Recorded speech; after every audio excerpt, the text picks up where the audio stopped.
বিপ্লবের কথা। আমরা দীর্ঘদিন যাবৎ এই তিস্তা মহাপরিকল্পনার দাবি দিয়ে রাজপথে চড়ে বিভিন্ন জায়গায় আমরা আন্দোলন করে যাচ্ছি, কিন্তু সরকার আমাদের দাবিটাকে কোনোভাবেই এখনো আমলে নেয়নি। যদিও তারা বলছে যে জানুয়ারিতে কাজ শুরু হবে, কাজের কোনো নমুনা আমরা দেখতে পাই না। এত বড় বৃহৎ প্রকল্প এখন পর্যন্ত একটা পিডি পর্যন্ত এখানে নিয়ে হয়নি। আমরা চাই যে রংপুরকে অন্ধকার করে রাখা হয়েছে, মশাল দিয়ে আমরা প্রজ্বলিত করে দিলাম।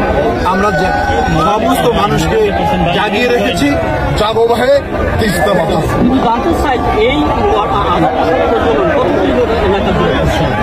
এটা তো 130 কিলোমিটার, সে গালিয়াবাড়ি থেকে সুন্দরগঞ্জ পর্যন্ত লক্ষ লক্ষ মানুষ মশাল প্রজ্বলিত করেছে।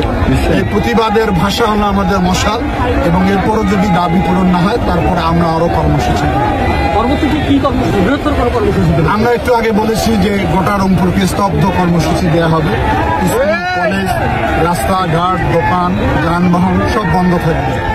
তারপরে না হলে রংপুরকে আমরা অচল করে দেবো।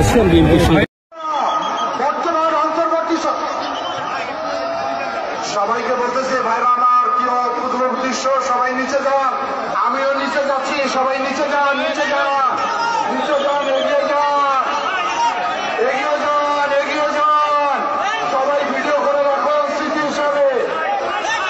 এগিয়ে যান, সবাই এগিয়ে যান, নিচে নেমে যান সবাই।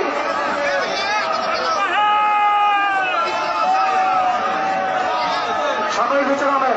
আমাদের নেতা লঞ্চ থেকে নিচে নেমেছে। প্লিজ যারা গাইডে আছেন, যারা গাইড বাংলা আছেন, সবাই নিচে নামেন, সবাই নিচে নামেন, নদীতে যান। এই যে ভাই যারা ঢালুতে দাঁড়িয়ে রয়েছেন, অনুরোধ করে বলি, আমাদের নেতা নদীতে চলে গেছে, আমাদের নেতা নদীতে গেছে, নদীতে আপনার নদীতে এই যে ভাই পানির মধ্যে নেমেছেন, পানির মধ্যে আমাদের নেতা পানির মধ্যে নেমেছেন ভাইয়েরা। ওই যে এখনো যারা গাইড বাঁধে দাঁড়িয়ে রয়েছেন, আপনারা কি নদী অন্য সমাধান করেন?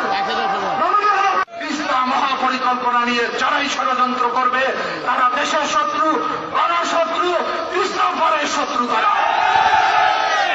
সুতরাং আমরা মনে করি কোন বিদেশি টাকার প্রলোভনে আপনারা এত বড় স্বার্থের বিপক্ষে অবস্থান গ্রহণ করবেন না। আমরা কর্মসূচি শান্তিপূর্ণভাবে